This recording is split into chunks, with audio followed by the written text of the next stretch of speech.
ธรรมทานจากวัดพุทธปัญญาเมืองโพโมนารัฐแคลิฟอร์เนียประเทศสหรัฐอเมริกาวันนี้ยังคง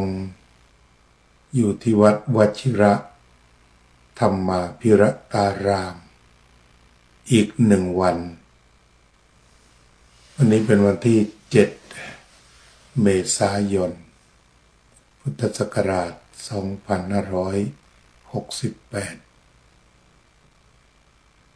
พรุ่งนี้วันที่8จึงต้องออกเดินทางแต่เช้าตรู่ประมาณตี 3ตามเวลาท้องถิ่นก็ออกจากวัดและไปขึ้นเครื่อง7 โมงตรงก็เดินทาง1 ชั่วโมง 20 นาทีก็คาดว่าทันอยู่เจริญพรโยมทิติมาพรุ่งนี้จะได้เป็นผู้เดินทางกับโยมจิรสาไปส่งกันที่สนามบินขอขอบคุณล่วงหน้าก็ขอขอบคุณญาติโยมชาวสังกาเล่นที่ได้ต้อนรับดูแลอย่างดี20 วันเต็มผ่านไปอย่างรวดเร็วมีโอกาสคราวหน้าก็จะมาเยือนใหม่เพื่อที่จะมาร่วมสร้างวัดให้มีพระวนเวียนกันมาอยู่มาช่วยกันเพราะว่าที่นี่มีปัญหาเรื่องวีซ่าของพระการทำวีซ่าถาวรเป็นเรื่องยากมากพระจะต้องมีความรู้ภาษาเยอรมนีกว่าจะเรียนได้ก็ใช้เวลาหลายปีนั่นเบื้องต้นที่จะทำให้วัดมีพระก็ช่วยกันวนเวียนมาอยู่กันเดือนบ้าง2 เดือนบ้าง1 พรรษาบ้างทั้งนี้ก็ต้องซาบซึ้งในน้ำใจทั้งของญาติโยมแล้วก็ของพระทุกรูปที่มีจิตอาสาเรื่องที่จะพูดวันนี้ก็คือเรื่องร่วมสมัยนั่นก็คือเรื่องวันที่9 เมษายน 2568ก็เป็นที่แน่ชัดว่า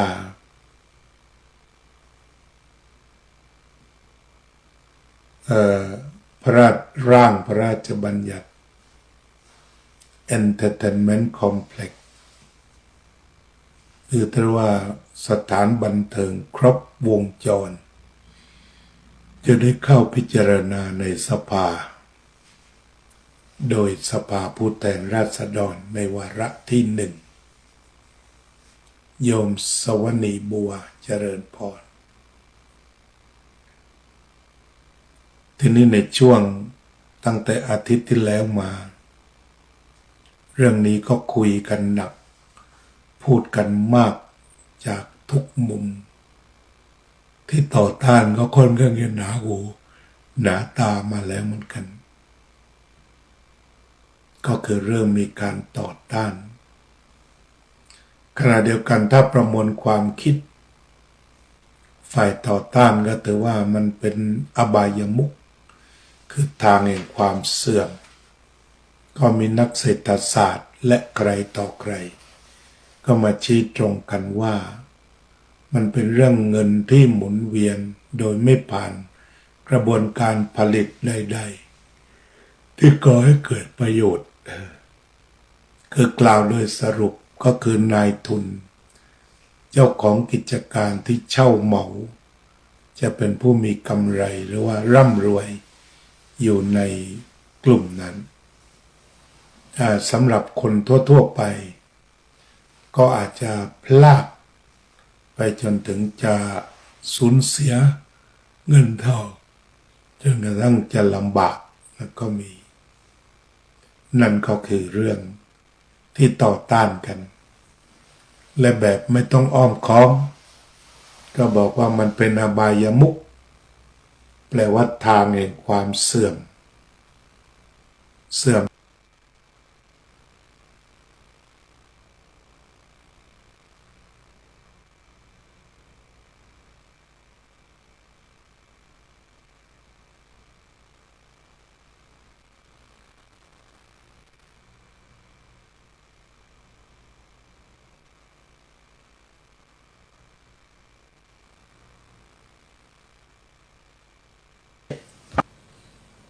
เป็นการกระจายรายได้สวัสดีครับท่านอาจารย์ทิติเจริญพรโยมบุญรัตนสงขลาแต่วันนี้เป็นการนำไปสู่การรวยกระจุกแล้วก็จนกระจายเหมือนเดิมก็ไม่มีผลในเชิงการอยู่ดีกินดีมีเกียรติศักดิ์ศรีเพราะว่าการพนันก็คือเรื่องของความเสื่อมระดับชาติก็เรียกว่าเป็นการเซาะกร่อนบ่อนทำลายนั่นเอง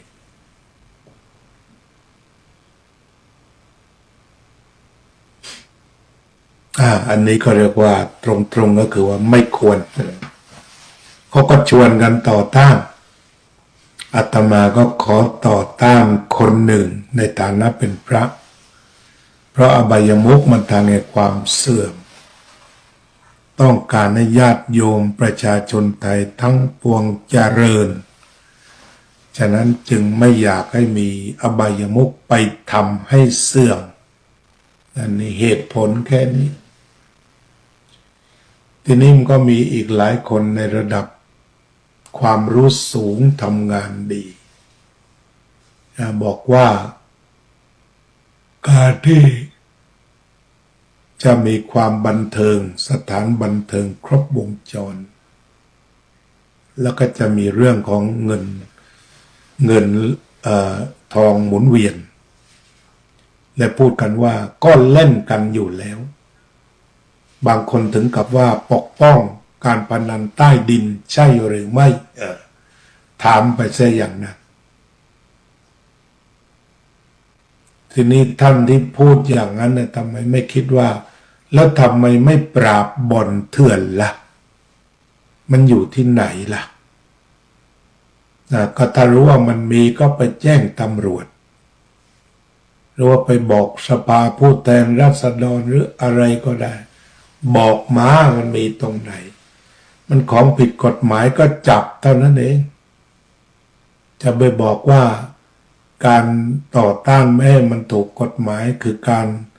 เปิดให้มันผิดกฎหมายมันไม่ใช่ตรรกะวิบัติหลายคนเป็นผู้หลักผู้ใหญ่ตรรกะวิบัติถึงกับใส่ร้ายว่าพวกที่เดินขบวนรับเงินจากพวกหวยใต้ดินมาตรงนี้ก็ถือว่าเป็นการดูหมิ่นดูถูกดูแคลนจิตสำนึกอันดีของคนอีกกลุ่มหนึ่งซึ่งควรได้รับการยกย่องแต่ว่ากลับไปบอกว่าเขารับจ้างมาก็มีเพราะตนเองว่ายังไงมันต้องมีการพนันต่อมาก็คงจะช่วยค้านหนึ่งเสียงและสำหรับคนที่บอกว่ามันมีอยู่แล้วเปิดซะเลยดีไหม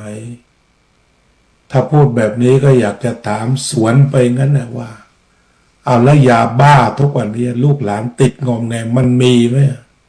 ถ้ามันมีเปิดซะดีไหมถ้าเป็นอย่างนี้ก็ไม่สวยอีกใช่ไหมฉะนั้นของผิดกฎหมายเนี่ยเขาก็ตรองกันมาแล้วตรองกันว่ามันผิดคือผิดมาแต่พุทธกาลพระพุทธเจ้าเลยชี้มันผิดคือผิดจะไปทำให้มันถูกได้ไงมันผิดคือผิดมันเสื่อมคือเสื่อมและจะเอาไปกฎหมายไปคลุมให้มันเจริญเป็นไปไม่ได้เสื่อมคือเสื่อมถูกกฎหมายผิดกฎหมายเสื่อมทั้งหมดดีสุดก็คือกวาดให้เรียบอย่าให้มีนั่นเองใต้ดินก็กวาดซะให้เรียบบนดินก็ไม่ควรเปิดก็นี่แหละฉะนั้นทุกคนที่ควรมาบอกมันมีอยู่แล้วเปิดเลยมันไม่ได้มันก็มีหลายอย่างที่มันมีมาแล้วจะไปเปิดเลย มันก็ทำให้ผิดกฎหมายยิ่งขึ้นนะในที่สุด มันถูกนิดเดียวแต่ความผิดกฎหมายจะมากขึ้นอาชญากรรมจะมากขึ้น และผลกระทบจากคนที่ไปเล่นโดยไม่มีเกษตรก็มีมากขึ้น